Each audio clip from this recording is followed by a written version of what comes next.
history. When I think about it, what usually comes to mind first, it's often the big stuff, right? Yeah, the famous leaders, the decisive battles, the declarations, the treaties. Exactly. It's that story of the powerful, the prominent. People often call it the great man view of history. Hmm. But what if history isn't just written like that, from the top down? What if the real story, the story of how societies actually change, is happening everywhere, Yeah. all the time, in the lives of just, well, regular people? That's it, exactly. And that's where this whole really vital field of history comes into play. Okay. It's about shifting our focus, Yeah. getting past just the famous names and really digging into the lived experience of the past. So, like, the texture of daily life for ordinary people. Precisely. And understanding how change doesn't always come from decrees from on high, but often sort of bubbles up from within society itself. And that is exactly what we're diving into today, our mission, a deep dive into this fascinating world of social history. Sounds great. We've been looking at excerpts from the Wikipedia article on social history, and the goal is really to unpack what this field is all about. Why is it often called history from below? Right. How did it emerge? How's it evolved? And just explore the huge range of areas it covers now. It's definitely a journey away from only looking at kings and presidents. Yeah. And more into the homes, the workplaces, the streets of the past, seeing history not as just a stage for a few stars, but really as the collective story of, well, everyone else. Okay, let's unpack this then. At its most basic level, what is social history? Well, fundamentally, social history is the field that zeroes in on the experiences of ordinary people. Ordinary people. Yeah. It's often explicitly called history from below. Yeah. And that name really captures the core idea. Mm. Look at the past, not just from the viewpoint of the rulers or the elites, Mm-hmm. but from the perspective of, well, everyone else. It's about their daily life, the social structures they lived in, how they interacted, the vast majority of people, really. So it's like getting behind the headlines of the time Exactly. and into the actual fabric of society, how people lived, how they worked, raised families, got along, or didn't. Precisely.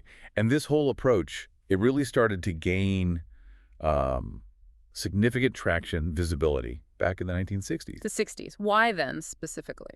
Well, this surge was largely driven by a feeling among quite a few historians that the traditional focus, Mm. the great men, the purely political or military events, it just didn't fully explain how societies changed over time. Okay, so it felt incomplete. Right. They wanted to show change actually arising from within society itself, not just being dictated from above. That makes a lot of sense. I mean, if you only look at the leaders, you miss the forces pushing them or reacting against them. Totally. Did this focus on societal forces? Did it have particular roots intellectually? It did, yeah. The source material points out that social history, initially anyway, drew pretty heavily from the Marxist view of history. Okay, Marxism. And that view is known as historical materialism. That's the one. Can you just briefly explain what that means for anyone not familiar? Sure.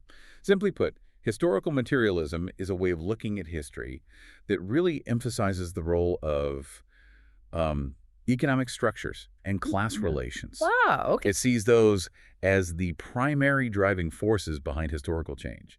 So it's less about individual leaders making decisions and more about how the way society organizes its production, Mhm. how it makes things, Hmm. and the resulting class struggles, how those shape events. Got it.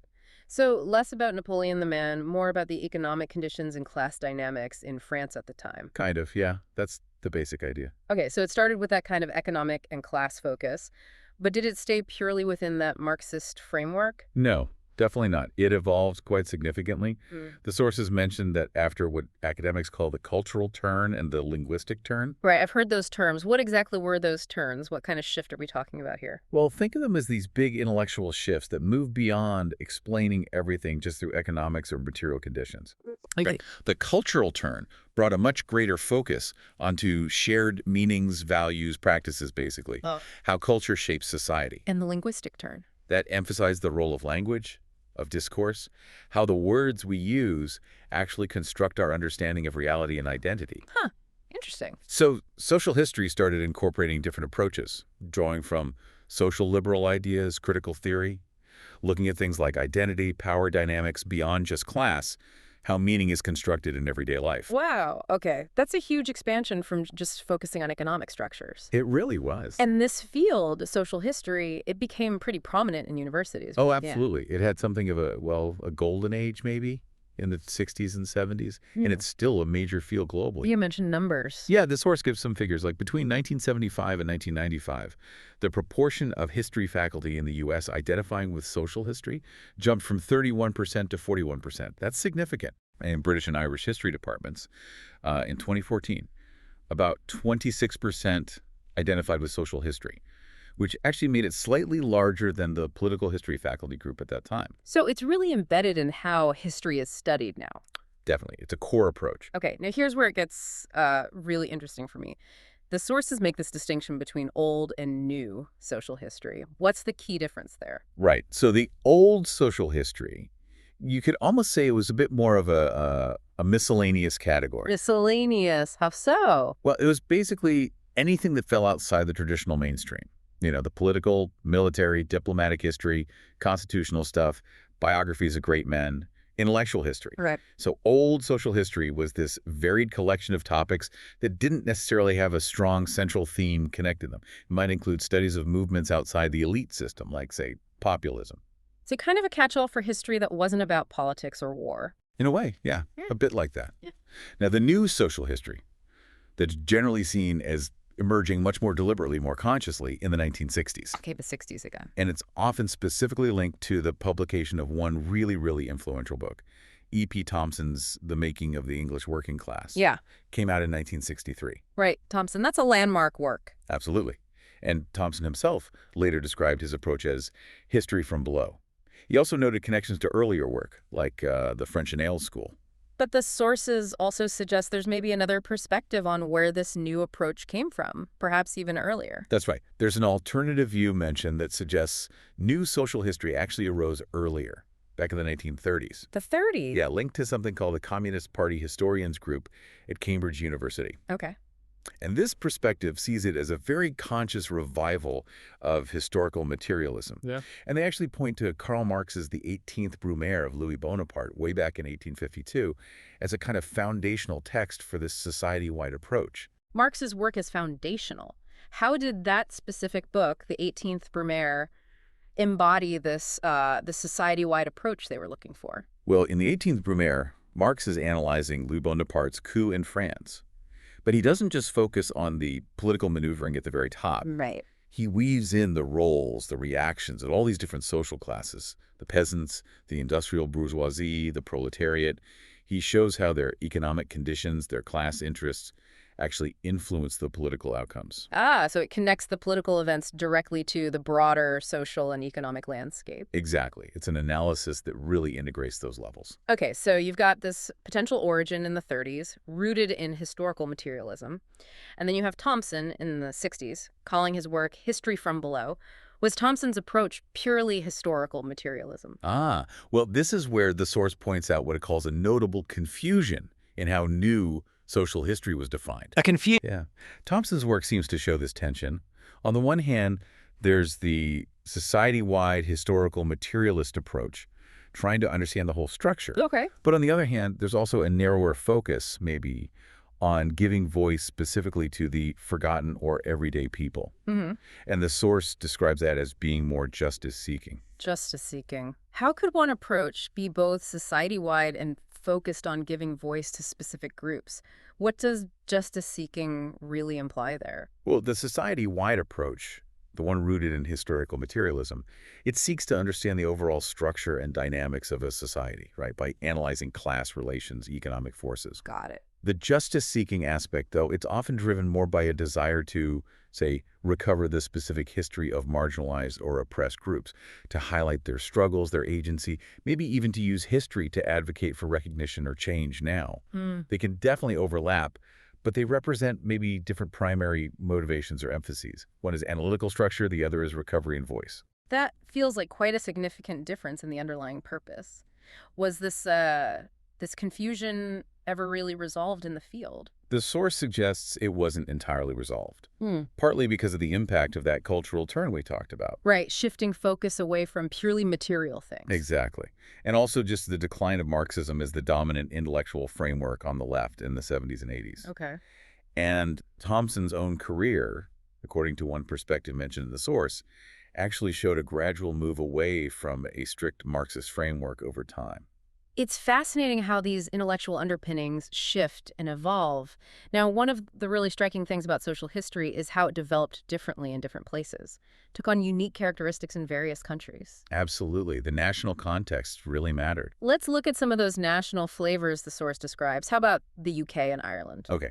In the UK and Ireland, social history often had this strong political impetus behind it. It was quite consciously opposing the traditional focus on great men, and it really championed using a much wider range of sources and methods than traditional history typically did. What kind of sources and methods became important for them? Things beyond dusty archives. Yeah, things like quantitative data analysis, so using statistics from, say, census records or wage books, and crucially, oral history. Oral history, collecting people's memories. Exactly.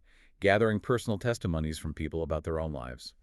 Why were those methods like quantitative data and oral history particularly important for this kind of history? Well, because they let historians get at the lives and experiences of people who didn't leave behind the traditional written records of power. Right. The everyday folks. Ordinary workers, women, migrants. Quantitative data can reveal these large-scale patterns about populations, work, wealth distribution that you'd miss in traditional narratives. And oral history gives them a voice. It gives voice to individual experiences within those larger patterns. Figures like E.P. Thompson, who we mentioned, and Eric Hobsbawm were really central in the UK. They were involved with key journals like History Workshop Journal and Past and Present. Okay. Now, across the Atlantic in the United States, it sometimes goes by slightly different names. Yeah, that's right. In the U.S., what we're calling history from below is often known as history from the bottom up, or sometimes people's history. Ah, people's history. Howard Zinn comes to mind there. Exactly. Howard Zinn, with his book, A People's History of the United States, is probably the figure most popularly associated with that approach in the U.S. The source mentions Charles Tilly outlining some specific tasks for social historians over there. What were they? Yeah, Tilly laid out 3 key tasks. First, you need to document the large structural changes happening in society. Okay, the big picture. Second, you reconstruct the experiences of ordinary people within those changes. The micro level. And third, critically, you connect the two. You show how structural change impacted individuals and groups, and how the actions of those individuals and groups shaped or reacted to those structures. That framework seems really central to the U.S. approach, linking the macro and the micro. It does, yeah. Paul E. Johnson is mentioned too, with a perspective from the late 60s.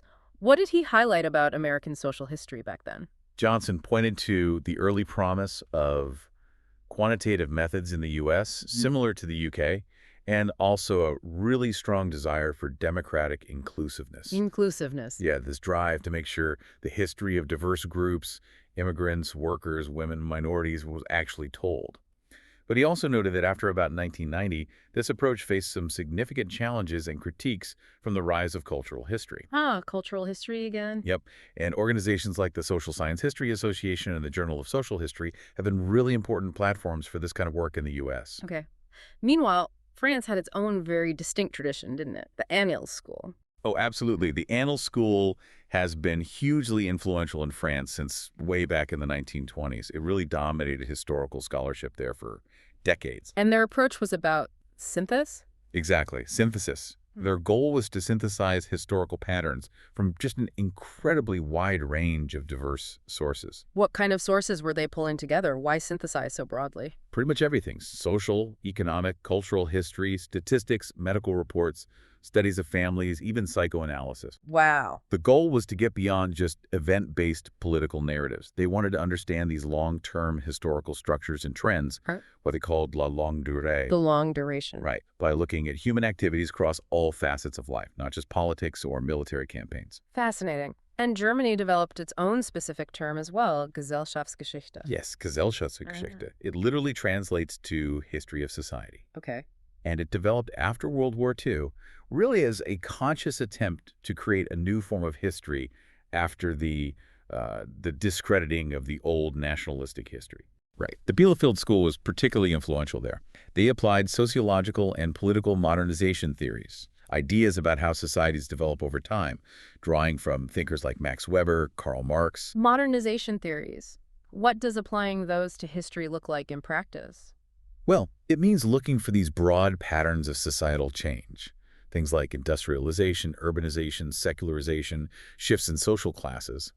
And then using theoretical models from sociology to try and understand these processes in the past rather than just describing events one after another. Okay. But they did face criticism later, especially, again, from the cultural turn. Critics felt they sometimes reduced the complexity of politics or individual agency down to just these big structural forces. Right, the structure versus agency debate. Exactly. Jürgen Koche, a key figure, notes this distinction. Social history can just mean a subfield of history, like labor history or something. But Gesellschaftsgeschichte often implies trying to grasp the history of an entire society seen through this kind of structural, theoretical lens. That leads into a really powerful defense of this whole approach that's mentioned in the source, doesn't it? It does. There's that great quote from G.M. Trevelyan. Without social history, economic history is barren and political history unintelligible. Strong words. And the defense is often put even more simply. This is history with the people put back in. I like that. The argument is basically you just can't understand the big picture, the economy, the politics, without understanding the lives and actions of the people who are actually experiencing it all. That phrase, history with the people put back in, really captures the essence, I think. I agree. So we've touched on the UK, US, France, Germany. How did social history play out elsewhere around the globe? Well, you really see its global spread, but with different focuses depending on the place. In Hungary, for instance, after shifting from political to Marxist history, it really flourished after 1989. They focused on demographic patterns, urban life, everyday experience. In the former Soviet Union, social history really took off after 1991 when archives opened up. Yeah. Suddenly there was access to all these bureaucratic records. Right, a treasure trove. Canada had its own golden age in the 1970s, Yeah. apparently very strong in demography, women's history, labor history, urban studies. In Africa? African social history, particularly in the 20th century, engages a lot with the colonial era, resistance movements, independence, but also things like ethnic crises, migration, external influences like sanctions. A lot to cover there. Definitely.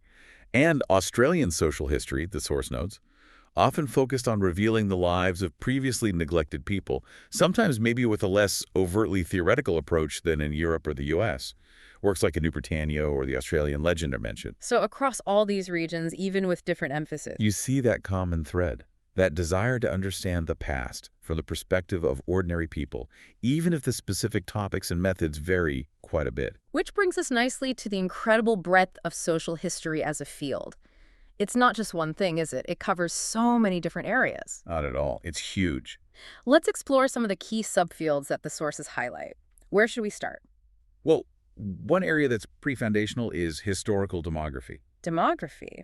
Population studies. Exactly. It's the study of population history, births, deaths, migration patterns, often using quantitative methods, analyzing data from things like censuses, parish registers. What does looking at population data really tell us about everyday life in the past? Seems a bit dry, maybe? Oh, not at all. It's crucial. Demographic patterns reveal these really fundamental aspects of social structure. Think about family size, life expectancy, migration driven by famine or opportunity, how crowded cities were compared to the countryside, the age structure of a population. Okay. Those are the underlying rhythms of life. Exactly. They profoundly impact people's experiences. It's a bedrock for understanding social change. Okay, that makes sense as a building block. Then there are significant areas focusing more on identity and experience, right? Absolutely. Fields like African American history, ethnic history, women's history, and gender history are just central to the whole project of social history, recovering the pasts of groups often left out of the traditional narratives. Why are these specific areas so crucial for that history from below idea? Well, because traditional history so often centered the experiences of, frankly, white, European, elite, or maybe middle-class men. Right. So these subfields deliberately shift the focus. They explore the distinct